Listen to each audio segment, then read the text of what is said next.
I want to take you back in time a little bit at a time. We'll just go back to next year. Last December, I celebrated with my wife our 50th anniversary. Yeah, 50. It was amazing because all anniversary parties that I've gone to, they're all the same. It becomes a tribute to the wife. Her long suffering, the endless patience she had with him, her ability to withstand any chimera that he thought of going through life. And so I obeyed the convention, okay? I did a tribute for her. I'm a Toastmaster, I should, right? But I don't want to go through the tribute. What I want to do is just tell you one of the songs that I came up with, because songs are really part of our lives. They express in a lot of ways our heart in ways that maybe we can't express in ordinary language. And so I took a song that Bob Dylan wrote in the 70s, which is kind of when Val and I were getting it on, so to speak. And it goes like this. Oops. She said, you really need the, you really need a pitch pipe. And I said, sure, you really think that's going to help? If not for you, I couldn't even find the floor. I couldn't even see the door. I'd be sad and blue. If not for you, if not for you, my sky would break. Rain would gather too. I wouldn't have a clue if not for you. Excuse me, Bob. I love the lyrics, though. I'm big into lyrics, not melody. You probably know that. And I just can't get it. I mean, when you wake up in the morning, are you afraid to roll over because you don't know if the earth is going to be there? I mean, that's what he's saying. He couldn't find the ground. And then I was thinking about, how's the song work? He's singing it to his significant other, right? Isn't that a lot of pressure to put somebody under? Like, you know, you got to put the ground there for me so I can get up in the morning. Show me where the door is so I can go to work. I mean, that's a whole lot of pressure. But then I was thinking about it. No, it's a song. And singers use figures of speech. It's hyperbole. And one of the things about song is they take your emotions and they magnify them. They make them bigger than they are. And that's what he's doing. Because emotions, to begin with, just fill our senses and our minds up, right? And when love goes, we're emptied out. And so I thought, wow, he captured that perfectly. And here I was thinking it was a jerk. Now, there are lots of different languages that love speaks. And so I want to go back a little farther. This is over 50 years. I feel when I'm opening this, it's almost like an ancient Egyptian papyrus and it's going to fall apart in my hands. This was from December 16th, 1967. I remember the day as if it happened yesterday, I really do. And it was in, you know, it was in the heyday of San Francisco. I couldn't look to my best man for help. He was so stoned on acid he could barely stand, okay? I wasn't until the words got pronounced. I'm standing here, Val's over there. The priest is standing on one step above the altar. Okay, so we're looking up to him. Hi, God.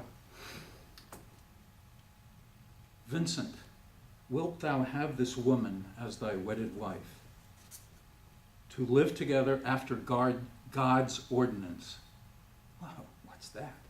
In the holy estate of matrimony. Wilt thou love her, comfort her, and honor her, keep her in sickness and in health, and forsaking all others, keep thee only unto her, for as long as ye both shall live. I was okay. Then the words came out of my mouth, I will. And then all of a sudden, for a few moments, I forgot how to breathe. Everybody disappeared, and the church disappeared. I was like standing there alone. Yes, Val, show me where the floor is, will ya? I was only 23. It was the winter of love. And I was signing up for life. What did I know about life? Well, I didn't think I was going to live this long, so I thought it was going to be a shorter haul than it turned out to be. But it was a vow. In those days, things were a little different. When you said something, Your word was your bond. Like, I wasn't quite born in the Middle Ages, but we still believed in things that the knights believed in chivalry. Your word was your bond. There were no alternative truths. You didn't spin truths, and you couldn't fake it. A vow was something that you couldn't get out of easily or at all. Well, I know that's getting kind of serious, so let's sing another song. All right. In the 50s, we had things in our houses called radios. I think you still have them in your cars, right? But not in your houses. And when writers wrote songs, they made them to be listened to for decades and decades. So most of the songs that we would listen to on the radio when I was growing up were written back in the 30s. So my favorite lyricist was a man named Lawrence Hart. And he did things like Blue Moon, Who Knows Where or When. And this particular song was meant to be sung by a woman. And my favorite on YouTube is Linda Ronstadt, to listen to her sing it. But also there's somebody named T.C. Carson, a man, who does a version of it that's simply outrageous. You must listen to him. Do you know who T.C. Carson is? Mm-hmm. No? Okay. Well, so you must listen to him. And so it goes like this. You're my funny Valentine, sweet comic Valentine. You make me smile in my heart. Your looks are laughable, unphotographable, and yet you're my favorite work of art. All right. Is your figure less than Greek? Oops.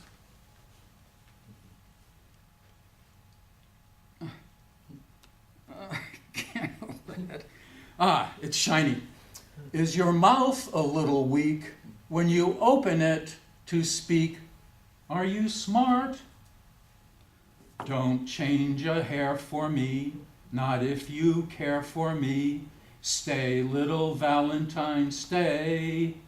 Each day is Valentine's Day. All right.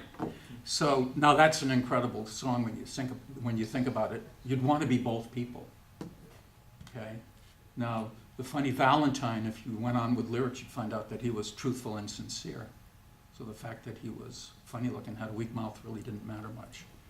And the person singing to the funny Valentine sees right through that, sees right to the essence of the person. Isn't that what we all want? To be accepted, to be wanted, just the way we are. I think that's it. Songs are an amazing thing.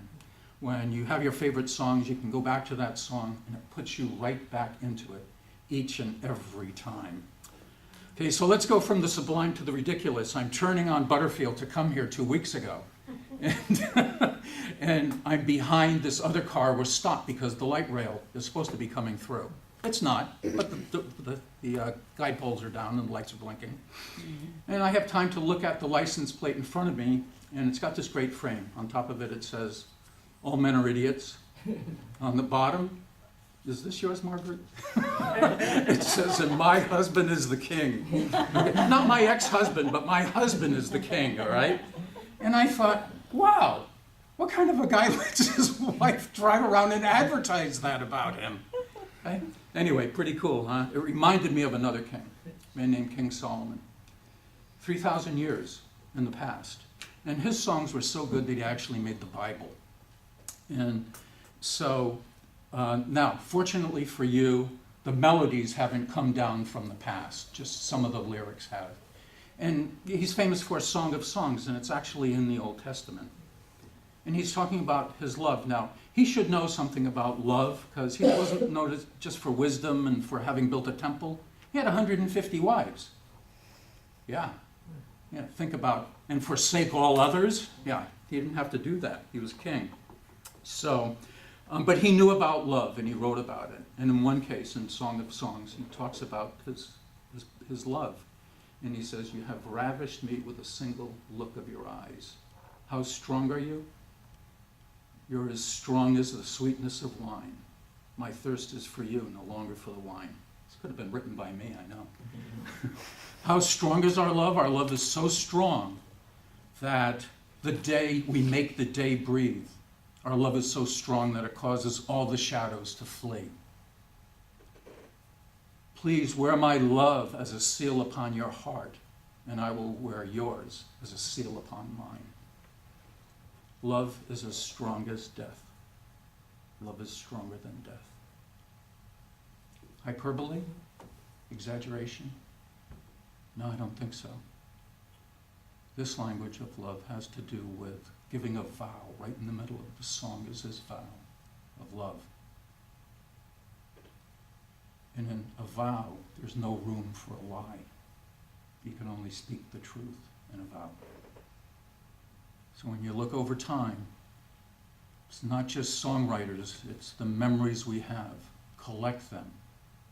Put them in your heart, but don't seal them away. Take them out and handle them. Remember them. Share them with your friends. Because in that recollection, that love still lives. Thank you, Toastmasters. If not for you, I wouldn't have a voice. Vince, well, I really enjoyed your speech, the language of love, and I can definitely almost relate to a lot of it. First of all, congratulations on your 50th anniversary last year. Awesome job. I was shooting for that goal, but that's another story. But congratulations, and hope that lasts literally to several years after.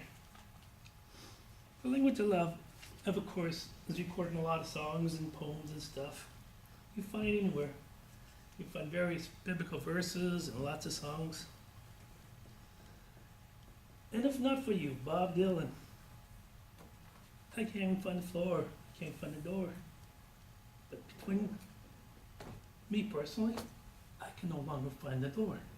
I don't know how I get to work anymore. But that's the language of love.